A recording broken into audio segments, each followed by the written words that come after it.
Nama saya Mutiara Zium Susanti, salah satu mahasiswa pendidikan biologi di Universitas Negeri Padang. Kali ini kita akan masuk pada materi perubahan lingkungan. Di sini ada beberapa gambar yang terjadi akibat dari peristiwa perubahan lingkungan tersebut. Untuk materi ini terdapat pada kompetensi 3.10, yaitu menganalisis data perubahan lingkungan dan dampak perubahan-perubahan tersebut bagi kehidupan. Indikator pencapaian kompetensi. Yang pertama, menguraikan pengertian perubahan lingkungan. Yang kedua, menelaah penyebab terjadinya perubahan lingkungan. Yang ketiga, memerinci jenis-jenis pencemaran lingkungan. Dan yang keempat, menguraikan pengertian limbah dan penanganan daur ulang limbah. Perubahan lingkungan dapat menjurus pada keseimbangan atau kerusakan pada lingkungan. Perubahan lingkungan merupakan peristiwa terganggunya keseimbangan lingkungan yang terjadi karena faktor manusia dan faktor alam.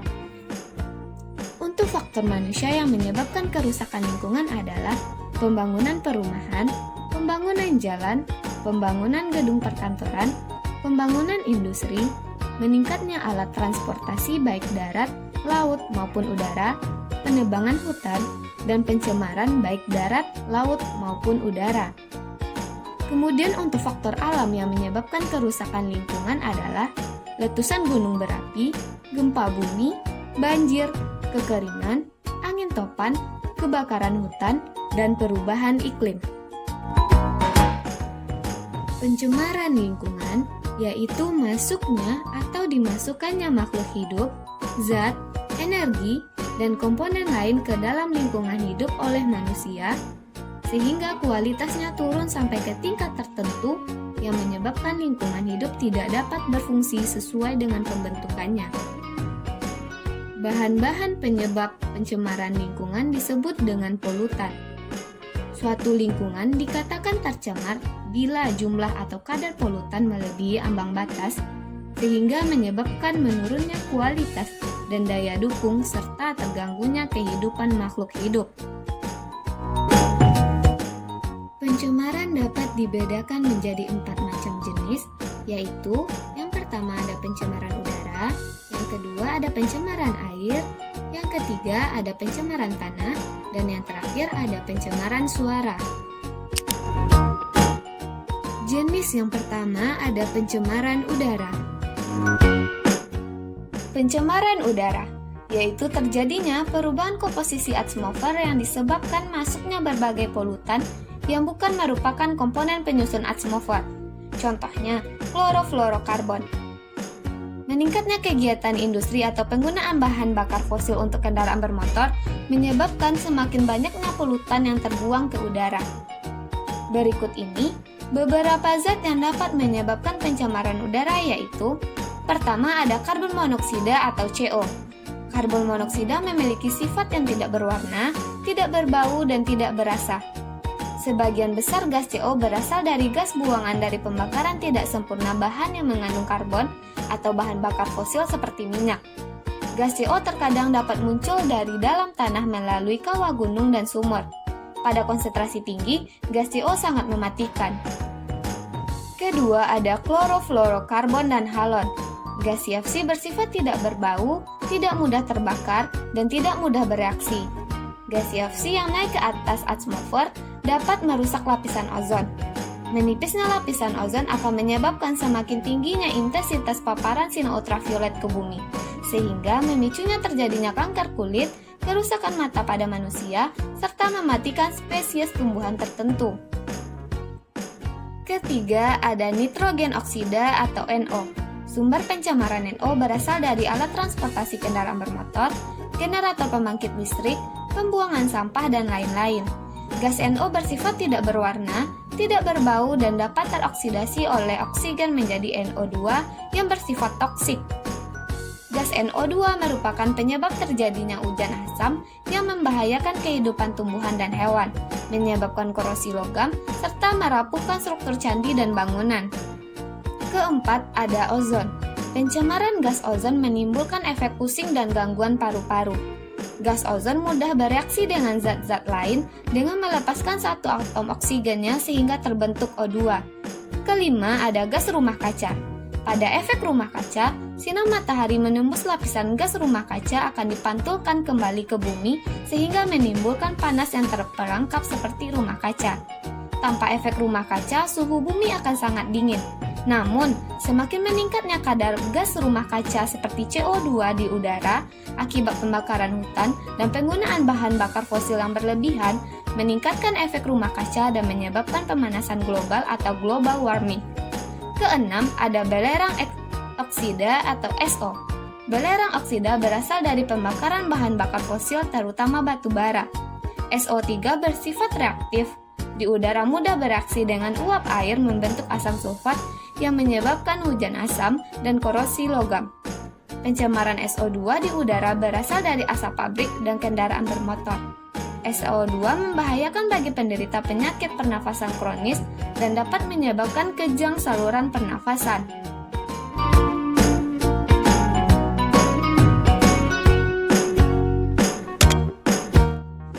Jenis yang kedua ada pencemaran air.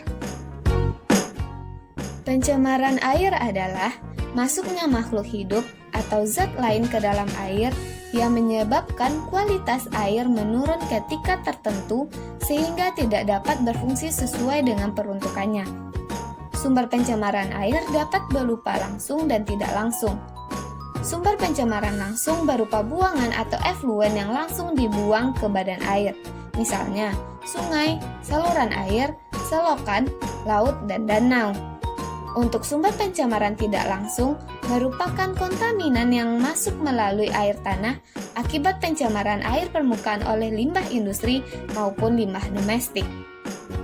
Pencemaran air disebabkan oleh limbah dari berbagai kegiatan manusia, antara lain sebagai berikut. Pertama ada limbah domestik, yaitu limbah yang berasal dari perumahan, pusat perdagangan, perkantoran, hotel, rumah sakit, dan tempat umum lainnya. Limbah domestik misalnya bahan organik seperti sisa makanan, lalu bahan anorganik seperti plastik, aluminium, dan botol, kemudian komponen biologi seperti jamur dan bakteri. Air sungai yang tercemar limbah organik tidak layak untuk dikonsumsi manusia, karena dapat menimbulkan berbagai penyakit seperti tifus, kolera, disentri, diare, cacingan, dan gatal pada kulit.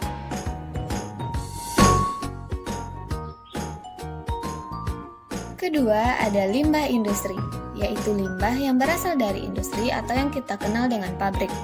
Limbah industri berupa bahan-bahan sisa yang mengandung logam berat berbahaya dan beracun, seperti bahan kimia, misalnya pewarna tekstil, lalu ada bahan anorganik contohnya merkuri, timbal, tembaga, krom, seng, nikel, dan ada cairan berminyak. Ketiga, ada limbah pertanian, yaitu limbah dari kegiatan pertanian berupa pupuk kimia dan pestisida. Nah, contoh dari limbah pertanian ini berupa insektisida, herbisida, dan fungisida. Kelebihan pupuk di lahan pertanian akan tercuci oleh hujan dan masuk ke saluran irigasi, sungai, dan danau, sehingga menyebabkan terjadinya peningkatan unsur hara di badan perairan yang disebut dengan eutrofikasi. Peningkatan unsur hara menyebabkan terjadinya blooming, yaitu pertumbuhan ganggang atau eceng gondok secara cepat sehingga menutup permukaan air. Permukaan air yang tertutup ganggang atau eceng gondok akan menghambat masuknya cahaya matahari ke dalam perairan dan menurunkan oksigen terlarut di air.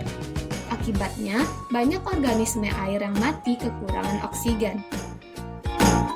Keempat, ada limbah pertambangan, yaitu limbah yang berasal dari area pertambangan.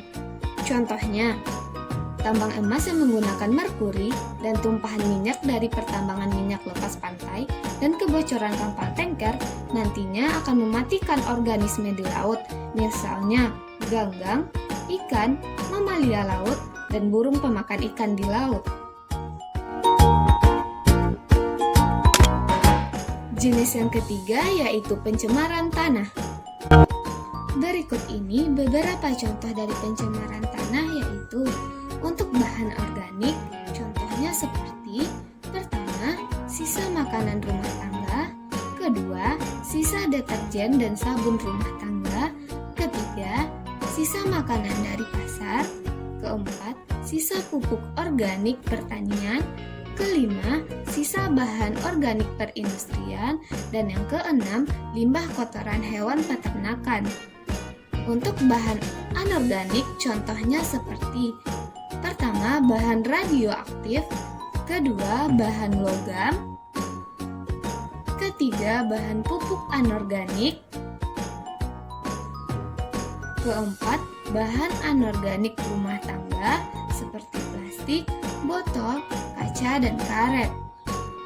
Pencemaran tanah memiliki dampak negatif antara lain mematikan organisme di dalam tanah dan mengganggu porositas dan kesuburan tanah.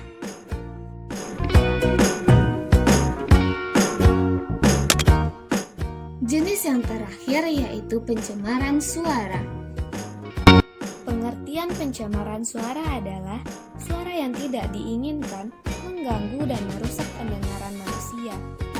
Pencemaran suara dapat dibedakan menjadi 4 macam. Yang pertama, ada kebisingan impulsif, yaitu kebisingan yang terjadi dalam waktu singkat dan biasanya mengejutkan.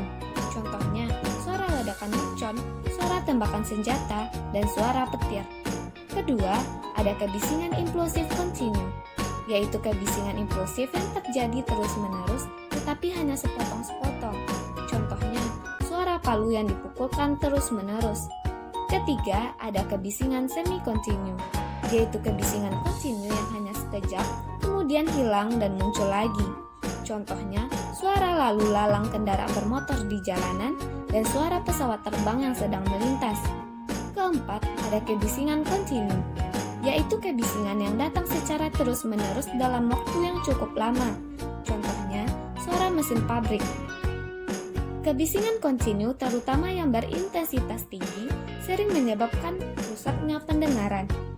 Kebisingan dapat menyebabkan gangguan kesehatan. Tingkat gangguan tergantung pada tingkat kenyaringan suara atau tingkat kebisingan, dan lamanya telinga mendengar kebisingan. Kebisingan juga menyebabkan gangguan psikologis seperti kesulitan berkonsentrasi dan gangguan fisiologis seperti sakit kepala.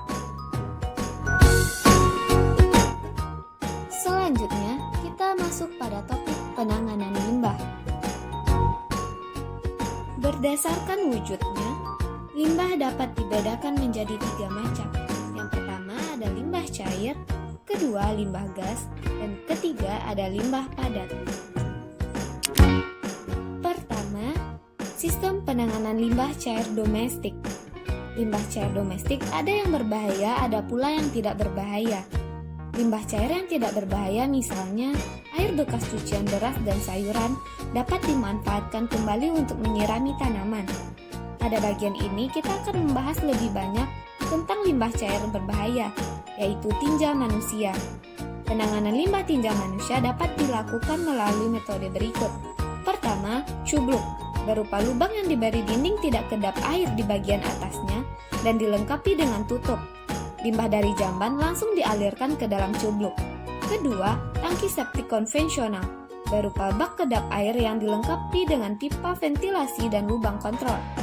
Ketiga, tangki septik biofilter atau upflow filter. Tangki septik biofilter terdiri atas bak pengendap, ruangan yang berisi media filter seperti batu pecah, batu apung, ijuk, dan kerikil, dan ruang resapan berisi kerikil, pasir, dan ijuk. Bak pengendap berfungsi mengendapkan partikel padatan menjadi lumpur tinja. Keempat, instalasi pengolahan limbah cair domestik. Biasanya dibangun untuk perkantoran, restoran, hotel, dan rumah sakit. Pengolahan limbah cair ini meliputi 3 proses yaitu fisik, kimiawi, dan biologis.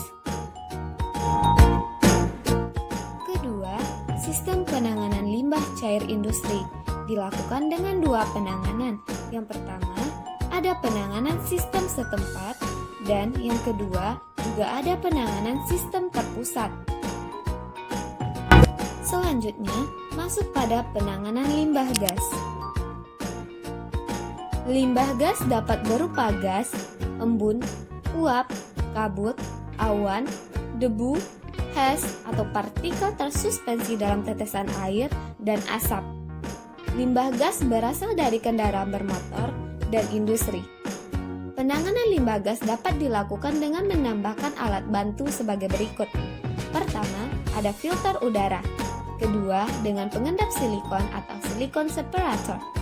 Ketiga, filter basah atau soft burst atau wet collector. Keempat, dengan pengendap elektrotastik. Kelima, ada pengendap sistem gravitasi. Ketiga, yaitu penanganan limbah padat. Penanganan limbah padat dapat dilakukan dengan meminimalkan limbah padat melalui cara-cara berikut ini. Pertama, ada reuse, yaitu memanfaatkan kembali barang bekas tanpa harus memprosesnya terlebih dahulu. Kedua, replacement, yaitu mengganti sesuatu yang lebih hemat dan lebih aman. Ketiga, refusal, yaitu menolak bahan yang membahayakan keseimbangan lingkungan dan keselamatan hidup organisme. Keempat, repair, memperbaiki yang kurang. Kelima, reconstruct, yaitu menyusun ulang struktur yang tidak sesuai. Keenam, redurability, yaitu memperpanjang umur suatu benda. Ketujuh, reduce, yaitu mengurangi limbah. Delapan, recycle, mendaur ulang limbah. Dan yang terakhir, recovery, yaitu memperoleh kembali barang yang bermanfaat melalui proses kimia, biologi, dan fisika. Untuk cara-cara penanganan limbah padat dapat diuraikan sebagai berikut. Yang pertama, ada dengan penimbunan tanah. Lalu yang kedua, penimbunan dengan tanah secara berlapis. Yang ketiga, dengan pembakaran. Lalu yang keempat, dengan penghancuran. Dan yang kelima, pengomposan dan sebagai makanan ternak. Sekian untuk materi perubahan lingkungan. Terima kasih sudah memperhatikan. Assalamualaikum warahmatullahi wabarakatuh.